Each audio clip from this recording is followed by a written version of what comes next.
દર વર્ષે તારીખ 26મી જાન્યુઆરીના રોજ પ્રજાસત્તાક પર્વને લઈ દેશ સહિત સમગ્ર ગુજરાતમાં દેશભક્તિની ભાવના સાથે ધ્વજવંદન, સાંસ્કૃતિક કાર્યક્રમો, રેલી સહિતના વિવિધ કાર્યક્રમોનું આયોજન કરવામાં આવે છે। ત્યારે આ રાષ્ટ્રીય પર્વની ઉજવણી પૂર્વે પીપી સવાણી યુનિવર્સિટી ખાતે રાજ્યના નાયબ મુખ્યમંત્રી હર્ષ સંઘવીની વિશેષ ઉપસ્થિતિમાં વિશાળ રાષ્ટ્રધ્વજના સ્થાપના સમારોહનું આયોજન કરવામાં આવ્યું હતું, જ્યાં ઊંચા ધ્વજદંડ પર વિશાળ રાષ્ટ્રધ્વજ લહેરાતા પીપી સવાણી યુનિવર્સિટીની સુંદરતામાં વધારો થયો છે। આ અવસરે વિશિષ્ટ વ્યક્તિઓનું સન્માન કરવામાં આવ્યું હતું। આ સાથે જ યુનિવર્સિટીના વિદ્યાર્થીઓએ દેશભક્તિ ગીત રજૂ કરી સૌ કોઈને મંત્રમુગ્ધ કરી દીધા હતા।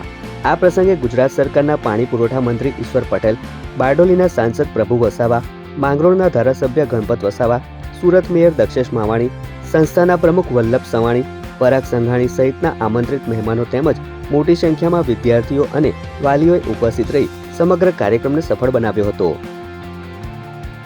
પીપી સવાણી યુનિવર્સિટીના પ્રાંગણમાં આજે દક્ષિણ ગુજરાતનો સૌથી ઊંચો ધ્વજ ફરકાવવામાં આવ્યો છે। આ માત્ર અહીંયા બેઠેલા જ સૌ લોકો માટે ગૌરવભરી ક્ષણ નથી, આખા દક્ષિણ ગુજરાત અને ગુજરાતના તમામ નાગરિકો માટે ગૌરવભરી ક્ષણ છે કે આપણા દક્ષિણ ગુજરાતનો સૌથી ઊંચો ધ્વજ આજે લહેરાવવામાં આવ્યો છે, ફરકાવવામાં આવ્યો છે અને એના આપણે સૌ લોકો સહભાગી થયા છે। એવા જ કાર્યક્રમમાં આપણા સૌની વચ્ચે ઉપસ્થિત મંચ પર સૌ મહાનુભાવો, મારા સૌ યુવાન સાથીઓ, હું માત્ર બે જ વાત 3 મિનિટમાં આપ સૌને કહેવા માંગુ છું। આજે આ સૌથી ઊંચો ધ્વજ આપણે લહેરાવ્યો, રાષ્ટ્રગાન બી આપણે સૌ લોકોએ સાથે મળીને કર્યું, ત્યારે આપણે માત્ર 2-3 વસ્તુ યાદ રાખવાની છે। આ ધ્વજ જે આજે શાંતિ અહીંયા લહેરાઈ રહ્યો છે ને, તેની પાછળ આઝાદીથી લઈને આજ સુધી અનેક લોકોએ કુરબાનીઓ આપી છે।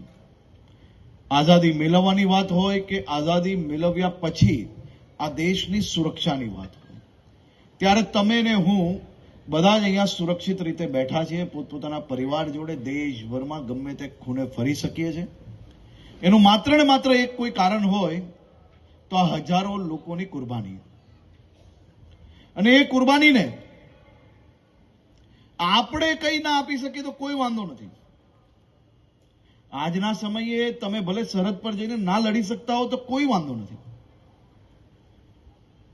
પરંતુ ઘરમાં બેઠા બેઠા સમાજ, રાજ્ય, દેશ, એના માટે સોશિયલ મીડિયાની વાત હોય કે આપણે ગ્રુપમાં બેઠેલા હોય, આપણે આપણા દેશની વિષયોને ટોકવા કરતા, એના ઉપર નાની મોટી મજાક ઉડાવવા કરતા, આપણે સૌ લોકો પોતાની ફરજ સમજીને એક જવાબદારી બી, જો ઘરની અંદર કોઈક વ્યવસ્થાઓ અવ્યવસ્થા થઈ હોય ને, તોય તમે જો એને બદલી નાખી શકતા હો ને, તો તમે જરૂરથી દેશની કોઈ બી નાની મોટા વિષયોની અંદર મજાક ઉડાવજો।